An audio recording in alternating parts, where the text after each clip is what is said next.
Dutangirana agafilime kacu n'abana batatu b'abakobwa bari abanyeshuri bigana bose ku kigo kimwe ndetse no ku ishuri rimwe. Aha ngaha rero bakimara kugera kuri miriwari bari barabwiye yuko iyo miriwari ikoresha amaji ndetse ikabasha kukwereka ejo hazaza hawe.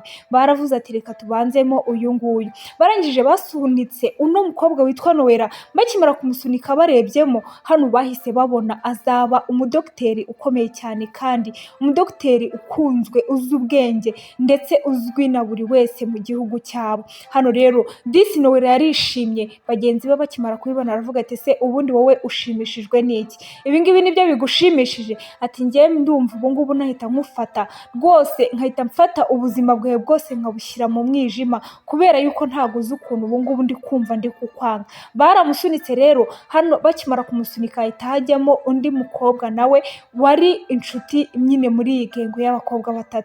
Akimara kujyamo rero hano we bahise bakwereka nyuma y'ibi ngibi ubuzima bwe bwaragiye bukangirika ndetse yarakoze n'impanuka asigaye agendera mu mbago, mbese ubuzima bwe bwari bugoye cyane bisa nkaho arimo kugenda anasabiriza mu muhanda. Arangije akimara kubona ibyo bintu byose muri ya miriwari yaravuze ngo hoya, ngo ibi bintu ntabwo ari byo, nta nubwo izino maji zikora. Ati rwose bigaragara yuko ibi ngibi ari ukutubeshya. Ati reba ubu se njyewe ubu buzima nabwisangamo? Ati ntabwo bishoboka rwose. Ndetse na mugenzi we wa wundi wasaga nkaho amushyigikiye akajya amubwira ati wapi rwose ibyo bintu ntabwo byakunda. Ati wowe ntabwo ubwo buzima bwakubaho, nawe urabizi neza ko uri umwana uzi ubwenge. Akanya yahise afata ikibuye cyiza cyiza cyane agikubita muri ya miriwari, bagenzi be nabo bagira ubwoba. Barangije ahita avuga ati njye ntago ino maji nyemera, ati ino miriwari ni ukutubeshya, ntago ibintu biyivamo cyangwa se ibintu byerekana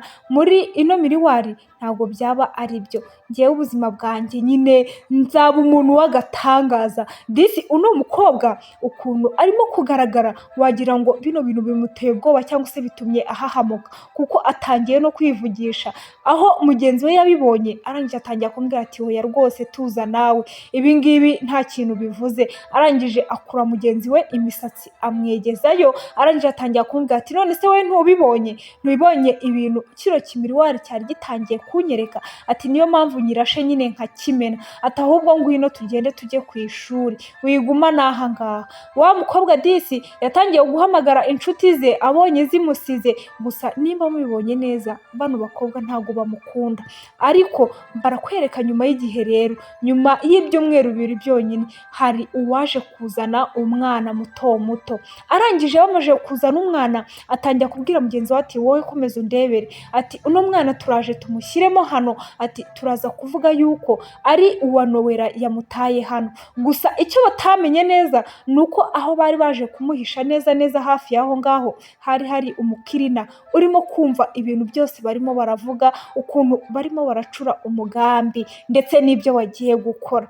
Nimba utarakora subscribe, ubanza ukore subscribe kugira ngo tujye dukomeza kubana mu dufilime twacu twa buri munsi. Uko bakomeje rero kwivugisha ndetse bacura n'umugambi mubisha wo kugira ngo babeshyere Nowela yuko uno mwana bagiye gusiga hano ari we wamubyaye akaba yamusize aho ngaho, batangiye kwikinga gake gake. Umwe akajya abwira mugenzi we ati ngwino twinjiremo hanyuma dutangire tumutereke hano hafi, turaza kugenda nyine duhamagaze tuvuze induru tuvuge yuko twamubonye arimo kuhamota.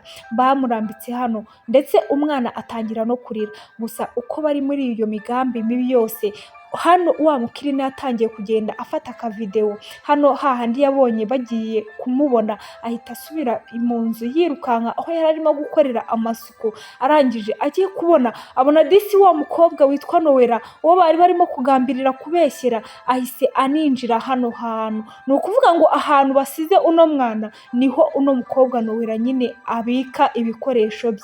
Babisize neza neza cyangwa se uno mwana bamushyize neza neza imbere y'ahantu abika ibikoresho bye. Arangije yateruye wa mwana, akimara guterura wa mwana arangije aravuga ati mana yanjye, ubu se koko ninde wazanye kano kana akaza kugasiga hano iruhande rw'akabati kanjye? Ati ubundi se ubu ngubu ndabigenza gute koko? Ati ubuse mujyane kwa diregiteri njye kuvuga yuko hari umwana mbonye uri hano bahasize?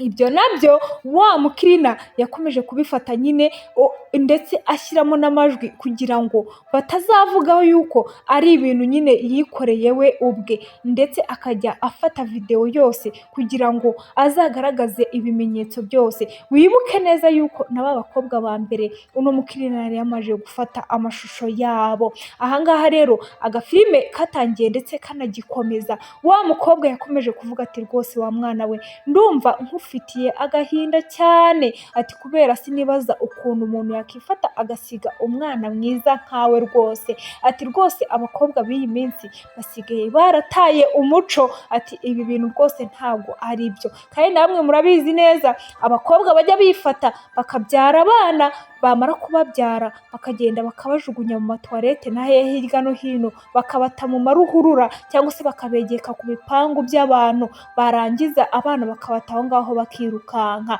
Uyu nguyu rero nawe yamuteruye azi yuko ari muri ubwo buryo nyine bamutaye aho ngaho, ariko ntiyatekereza ko ahubwo ibi ngibi byose babikoze kugira ngo we bamushyireho urusyo nyine bavuge yuko umwana ari uwe. Umukobwa rero yabonye nta kintu disi yakora ndetse nta n'ikintu yakora kugira ngo afashe uno mwana, nawe aracyari umunyeshuri, aracyarimo kwiga. Arangije yahise afata wa mwana aragenda ajya kumusabira cyangwa se gusaba kugira ngo ajye abona ibitunze uno mwana.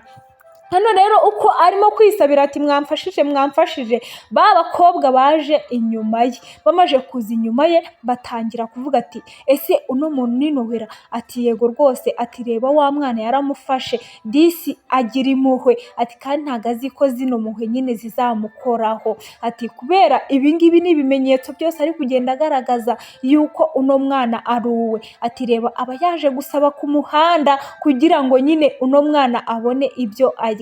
Hano rero umukobwa uko abangaba barimo baramuvuga, disi undi nawe yatwawe arimo kwisabira amafaranga, ati mwampaye, batangira kuvuga ati umva tuzakomeza tumugendeho, nta mahoro azigera abona, ati ndetse na biriya bintu yivugisha ngo azaba umudogiteri ukomeye, ati rwose ndabizi neza inzozi ze tuzazica, ati niyo mpamvu twahereye kuri kariya kana kugira ngo kamuteshe umutwe ntabashe kwiga neza. Hano rero hari uwaje abebera muri ba bakobwa, agenda yunamye gake gake, arangije aterura disi udufaranga yari amajije gusabiriza twose, disi baradutwara bagenda birukanka ndetse babebera. Barangije batangira kuvuga ati wayabonye? Ati ndayazanye rwose, ngaya. Barangije disi rero wa mukobwa Nowela uko yakomeje gusabiriza ndetse na bagenzi be bari aho ngaho inyuma, yarahindukiye barimo barayabara ndetse bameze nk'abari kuyagabana. Hano mugenzi we atangira kumubwira ati ariko se ubundi ubu ngubu ibyo ngibyo ni ibiki uba urimo? Ati kubera yuko ibi bintu nubwo turimo turabikora rwose bizatugaruka. Undi aramuseka cyane aramubwira ati rwose nibishaka bizatugaruke, ati none se aya mafaranga we wayitesha? Undi aramubwira ati ariko wibuke yuko ibyo tuba dukora atari byo, ati ahubwo ca aha ngaha tugende, gabanya ibyo ngibyo byo kunyibwirishwa ngo ibyo dukora ntabwo ari byo. Hano rero undi nawe uko yakomeje rwose guhagarara arimo gusaba, yageze aho ngaho yumva arananiwe, atangira kuvuga ati n'umwana rwose ndabona izuba ritangiye kuva ryinshi cyane, ati kandi nta n'umutaka nazanye, ati rero bibaye byiza nyine reka ndebe utwo ngejeje, ati hanyuma nindangiza nyine ntahe kugira ngo njye kwitegura nze kugira n'igihe njya ku ishuri ariko sinkererwe. Hano rero akigera hano kuri ya ntebe yarebye amafaranga arayabura, areba n'umunsi arayabura. Akimara kuyabura aravuga ati mana yanjye koko ibi ni ibiki bimbayeho, udufaranga nari mbonye two gufashisha umwana, ati none reba n'abajura baraje baradutwaye, ati ubuse ndabigenza gute koko? Arongera arashakashaka ariko hose biranga. Mwongeye kutwereka rero hano hari abari barimo kwirukanka, baba babwiye yuko diregiteri wabo abashaka, ndetse bakimara kuhagera Paula nawe yahise aza hano kubera yuko bose bari bari kubashaka icyarimwe. Hano rero Nowela akimara kuhagera yahise azana na wa mukozi ukora amasuku, batangira guseka ba bandi, ari nako diregiteri amubaza ati ese uno mwana ni uwande ko muhagaze hano mwembi? Hano rero Nowela yatangiye kuvuga ati nyakubahwa uno mwana rero ugomba kumenya ukuri kwiwe rwose, ati kubera yuko diregiteri nawe yahise amubwira ati niyo mpamvu nanjye mbahamagaye, namenye ko hari ikibazo kiri hagati yawe ndetse na bagenzi bawe. Batangiye gusobanura ariko diregiteri tayari videwo yari yamaze kuyibona, wa mukirina yamaze kuyimwereka byose uko byagenze. Arangije arababwira ati rero mwa bakobwa mwe maje kubibona yuko muri babi cyane, ati wowe mpereye kuri wowe wa mukobwa we ndakwirukanye kandi suzongeye kugaruka mu kigo cyanjye n'umunsi n'umwe. Arangije umukobwa wa mbere nuko nguko bamwirukanye. Mugenzi we abibonye yahise ashya ubwoba, arangije aravuga ati nyakubahwa ati rwose ngewe buriya nta nubwo ngewe ndi mubi nk'uriya mukobwa, ati ariko rwose umbabariye ntabwo nazongera kugira ikintu na kimwe kibi ntekereza. Undi aramubwira ati ndabizi neza ko uri umufatanyacyaha we n'uriya mukobwa, nawe ndakwirukanye fata inzira ugende. Nuko nguko disi umukobwa Nowela yabonye ubutabera. Arangije bakimara kugenda gutyo rero barakwereka wa diregiteri yahise amubwira ati umwana rwose ndabizi neza ko atari uwawe, ati kandi warakoze cyane rwose gufasha uwo mwana kubera yuko iyo bitagenda gutyo n'ubuzima bwe nyine yari kububura. Arangije wa mukirina yahise amubwira ati noneho zana mugufashe hanyuma wowe ujye kwiga. Undi aramubwira ati nta kibazo wowe mumfashije, ati reka mbanze ahubwo mvugane na diregiteri turebe ukuntu uno mwana rwose yabona ubufasha bwihuse kandi neza cyane. Hano rero Nowela yajyanye na diregiteri abanza ahereza wa musore wari wakoze akazi keza ko kwerekana amashusho ya telefone ye, ndetse asigara hano arimo kuririmbira n'umwana, naho Nowela na diregiteri bajya gushakira umwana umuryango kugira ngo umwana akomeze kubaho neza. Inshuti nk'izi ngizi rero zibaho mu buzima, ziba zigufitiye ishyari nyine kugira ngo utagira icyo ugeraho. Ibi byose bari bari kubikora kubera ko bari babonye ko muri ejo hazaza he azavamo umuntu muzima cyangwa se azavamo umudogiteri. Cyane cyane ko bitatinze barakwereka wa wundi ubuzima bwe bwo gusaba nyuma yo ko bamwirukanye ku kigo yarabutangiye. Umuntu wa mbere wamuhaye yari wa mukobwa Nowela, yaramaze kuba umudogiteri ukomeye cyane. Ni nuko agafilime kacu kagenze, hahandi we yamurebye rwose yumva arumiwe ndetse undi nawe abura icyo avuga. Nuko rero agafilime kacu kagenze, turabakunda cyane, mukomeze kubana natwe ndetse mukore subscribe, comment, like na share nabyo ni ingenzi, kandi turabashimira cyane ko mukomeza kubana natwe. Naho ubutaha mu kandi gafilime.